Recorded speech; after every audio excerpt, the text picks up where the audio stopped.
Assalamualaikum warahmatullahi wabarakatuh. Berikut jawaban tema kurikulum baca ke-1 hari ke-9 Naila Zafira. Apa arti dari tanda panah yang terdapat pada bagian kurikulum? Menunjukkan urutan atau tahapan pembelajaran.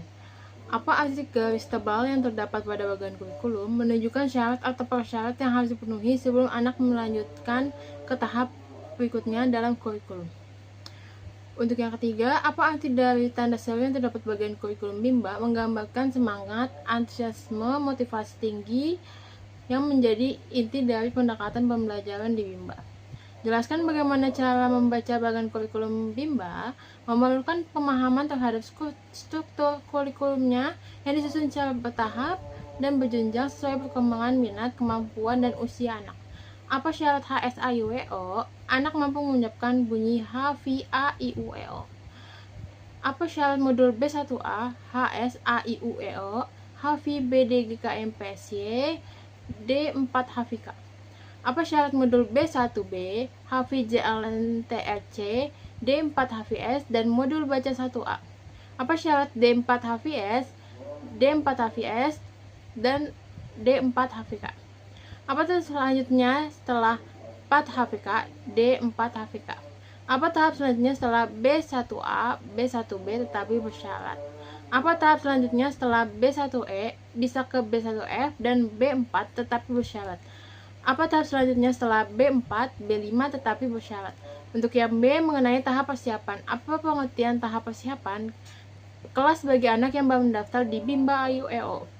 Apa pengertian dari huruf verbal? Huruf yang hanya dibunyikan dengan cara diucapkan dan diperdagangkan tanpa memerlukan bentuk huruf. Tahap persiapan disebut juga dengan tahap bagi anak yang baru mendaftar atau tahap sebelum awal untuk melanjut tahap selanjutnya. Mengapa ada tahap persiapan? Agar anak punya kegiatan yang ada di dalam kelas persiapan. Apa tujuan adanya tahap persiapan? Anak terampil berbahasa Bimba dan terampil menjemput serta menunjuk HSAIUEO. Materi apa yang terus dalam tahap persiapan? Verbal huruf, verbal kata, verbal dikte, huruf simbol AIWO. Bagaimana cara menyampaikan motivasi dalam tahap persiapan? Motivator menggunakan HSAIUEO menggunakan modul pelangi. Untuk yang C mengenai HVAIWO. Apa pengertian HVAIWO? Pengucapan bunyi huruf A, I, U, E, O tanpa memperhatikan bentuk simbolnya. Apa tujuan utama dan khususnya?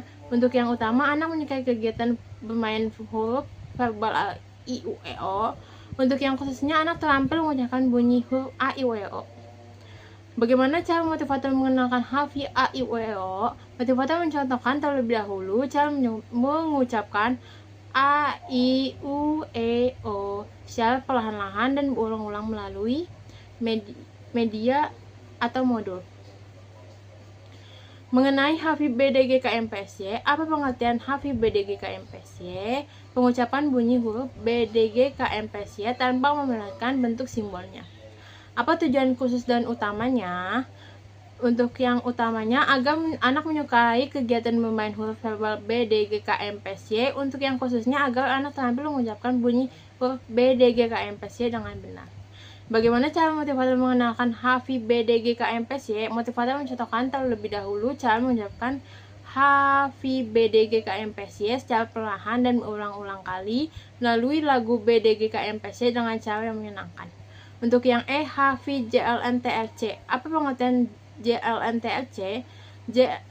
Pengucapan bunyi JLNTRC tanpa memerlukan simbol bentuknya. Untuk tujuan khusus dan utamanya, untuk yang utamanya agar anak menyukai kegiatan bermain huruf verbal JLNTRC. Untuk khususnya, anak terampil mengucapkan bunyi huruf JLNTRC. Bagaimana cara motivator mengenalkan HVJLNTRC? Mencontohkan terlebih dahulu mengucapkan JLNTRC secara perlahan dan berulang kali melalui lagu JLNTRC dengan cara yang menyenangkan. Untuk yang F, HVABC. Apa pengertian HVABC? Huruf verbal ABC. Apa tujuan khusus dan utamanya? Anak menyukai kegiatan bermain sambil belajar verbal huruf ABC. Untuk yang khususnya, anak menyukai kegiatan bermain sambil belajar. Untuk HVABC, cara memperkenalkannya, perdengarkan bunyi huruf dengan cara yang menyenangkan. Latih terus sampai tujuan terpenuhi. Sekian dari saya. Wassalamualaikum warahmatullahi wabarakatuh.